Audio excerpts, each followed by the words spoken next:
Welcome back, ladies and gentlemen, and thank you very much for your greatest support. Now, happy Sunday to my community, my fellow Kenyans, those who are going to church, those who are in church, those who come from church. Good morning, and happy Sunday.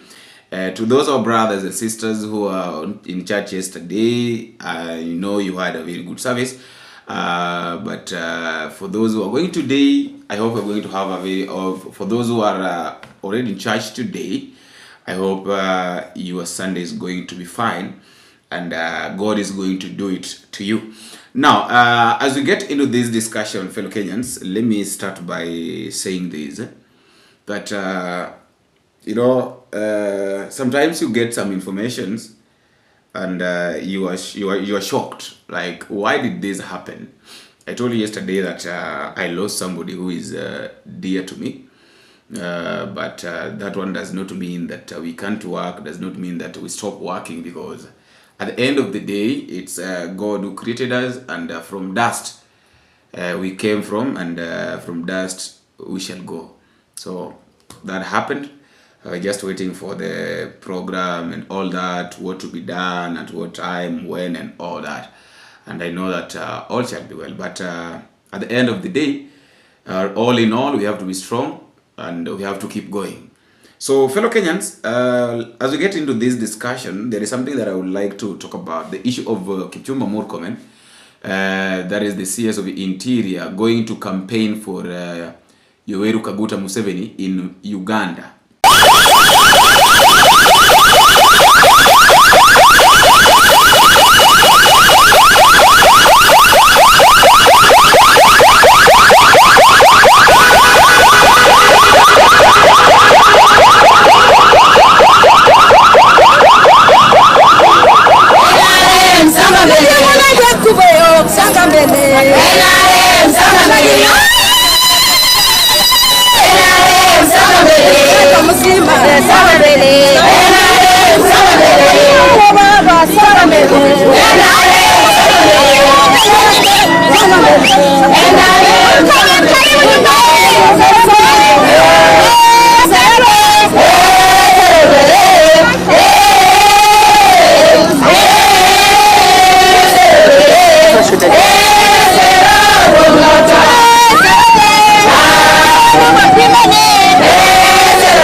There are a lot of things to be considered, or there are some of the things that I was looking at the possible reasons why Murkomen would just decide to go and campaign for Museveni.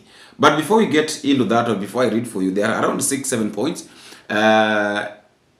This is what happened. Let me try to explain this. Museveni is campaigning to become the president after serving for 40 years. He's not old, he's ajachoka. Ajachoka is not tired, he can still rule, yes.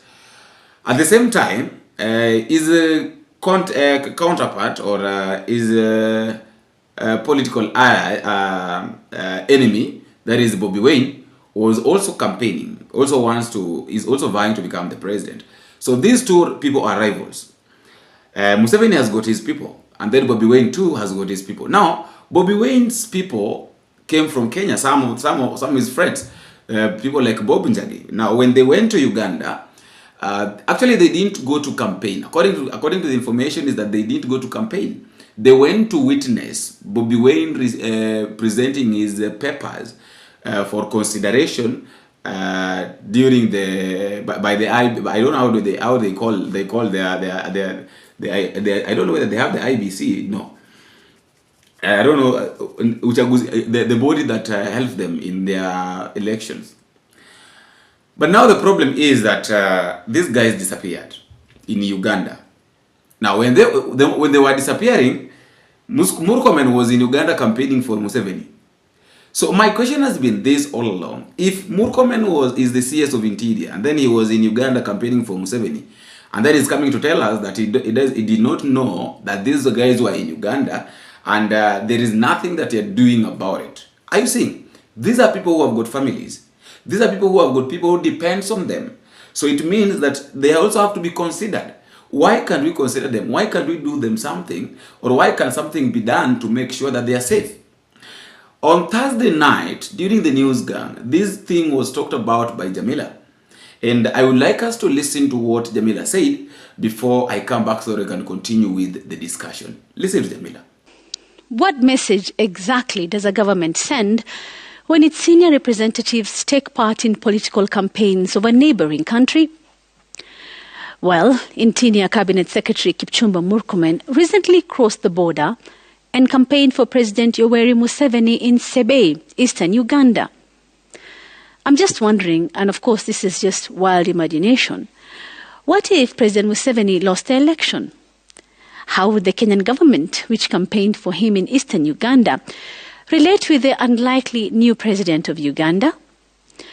Would it start with an apologetic note verbal? Luckily, Ugandan presidential elections have produced few surprises in nearly 40 years. So the Kenyan government can safely campaign in eastern Uganda.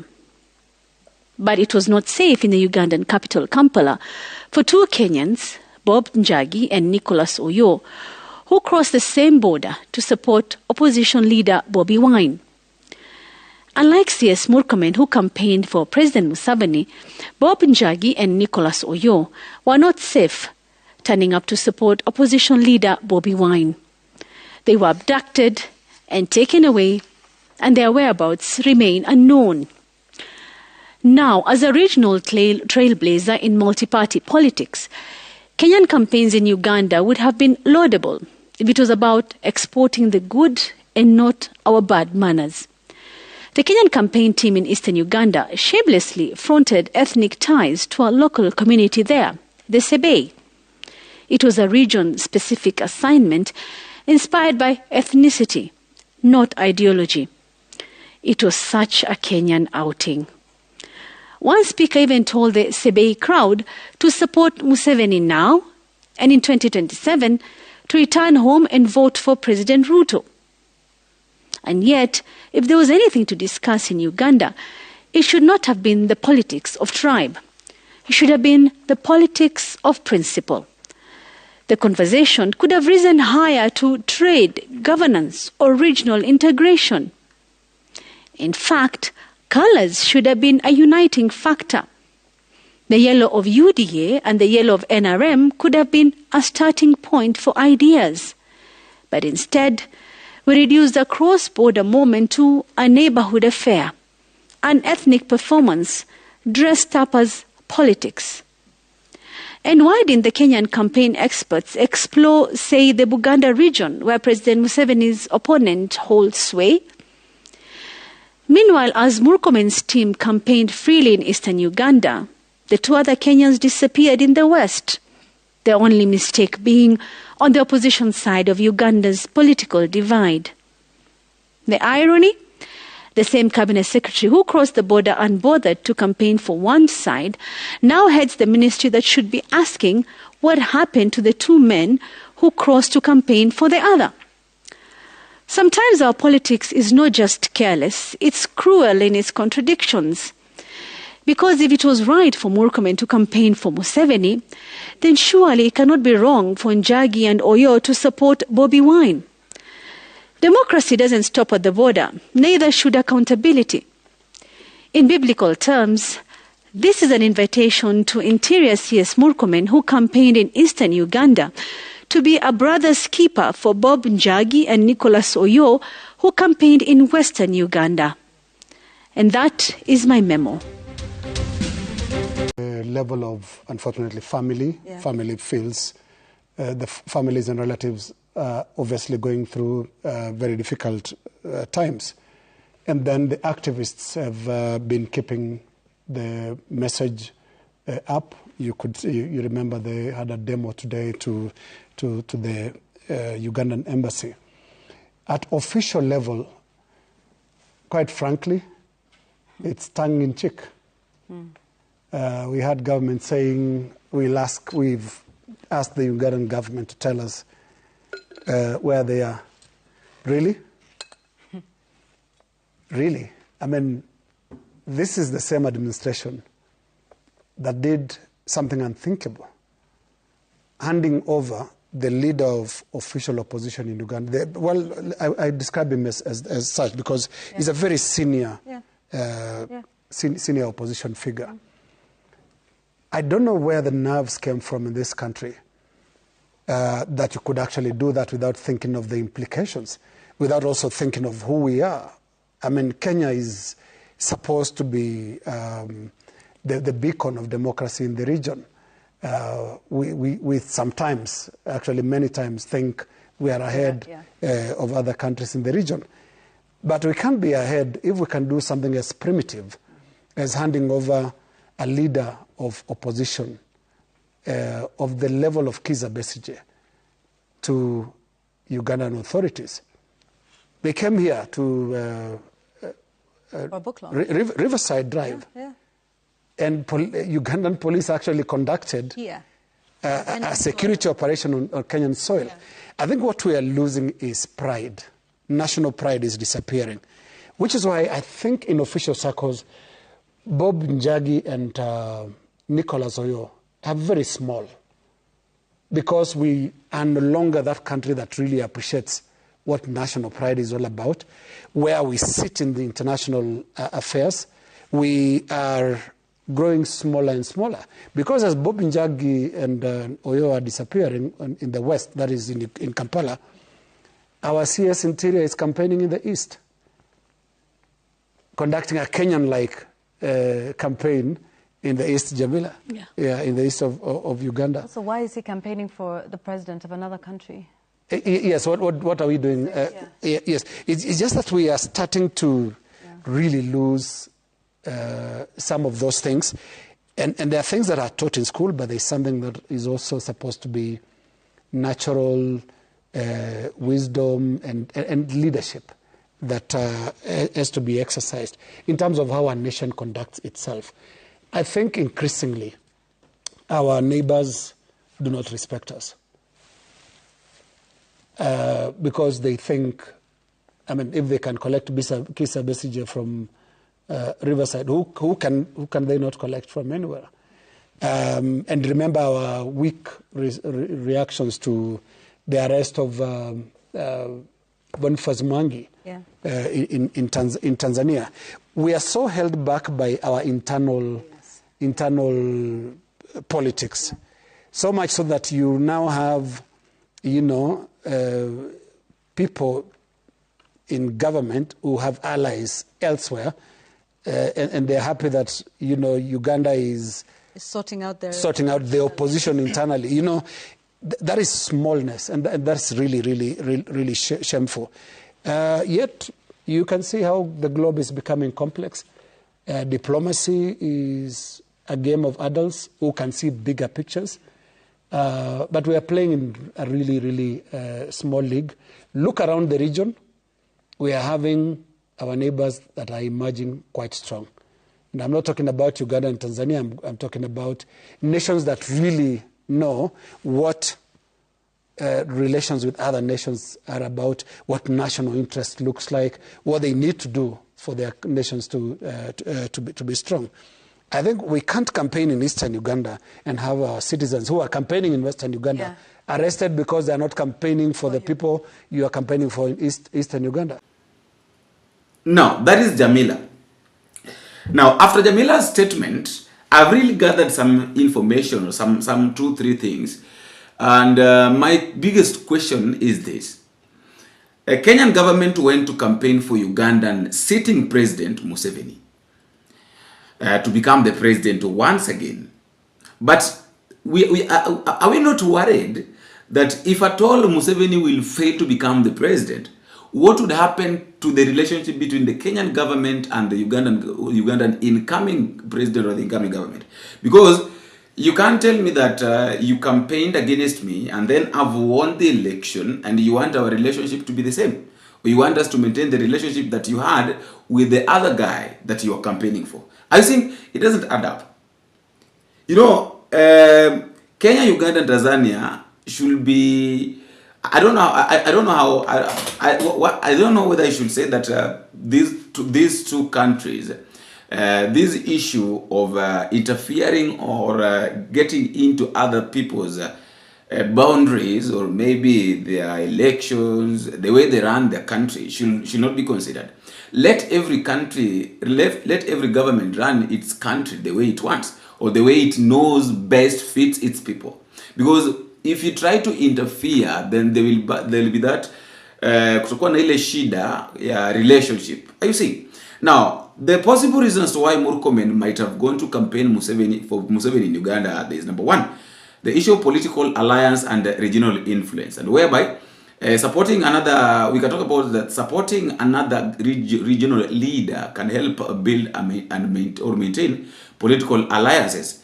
East Africa has overlapping interest, trade securities, shared borders, diplomatic relations. By campaigning for Museveni, Murkomen might be trying to strengthen ties and goodwill between Kenya and Uganda, which could be a signal of support that expects reciprocal benefits, whether in diplomacy, trade, or joint project. I don't know how that one is. I don't know how that one is important to them. Number two is the issue of shared ideological or parties' interest, whereby sometimes politicians share ideologies or perceive that supporting a long-standing ruler gives stability. Now, they assume that Museveni has been in government for a very long time, so Museveni knows more that can really help Kenya, that can really help the relationship between the two countries. That is why they consider supporting his presidency or campaigning for him. Number three, the issue of personal or opportunities gains. Now, this is now where the interest is. You find that more cynical. This one is more cynical, but often true. There may be personal advantages whereby the Kenyan government feels like let us go and campaign for a Ugandan president for our reward with the political favors, because we know that when we help him, this might happen, this will happen. So such kind of things, and also number four, the issue of ethnicity, whereby community ties or symbolic representation. In some cases, lines of ethnicity or shared identity or simply representation of certain communities might motivate someone, whereby the article of Kenyan campaigners used ethnic ties, something like that, whereby the Sebei region, I think the Sebei region, people who are living in Sebei, majority of them are Kenyans. That is why you heard them saying that you can campaign, you can vote for Museveni in Uganda, help Museveni win, and then during the time of William Ruto, you can again cross the border, come and vote for William Ruto. So they want to do these two things in one. Wanataka kupiga ndege mbili, kuua ndege mbili na jiwe moja, ambalo sidhani kama linaweza kuwa rahisi kufanywa. This one is showing sometimes ethnicity is explicitly used in cross-border political support. I think we'll talk about that. And then the fifth one is the issue of political messaging at home. When Murkomen went to Uganda, there is a message that he was trying to pass. And then even during according to the reception, it's like he was trying to tell us Kenyans that, have you seen the way I was received in Uganda? You see? So it means that our politics is beyond border. We are even considered outside, without understanding, without knowing that kuna jinsi ambavyo ameharibu mambo kabisa. And then also support for stability or order. Long-term rulers like Museveni are often viewed by some of guarantors of stability. But I don't think if there is any stability in Uganda, you can't consider the stability in Uganda and Kenya, even though Kenyan government is ruling the way they want. But there is a way those two countries can't match each other. In terms of stability, in terms of support and all that. And then the last one is the issue of reciprocal support or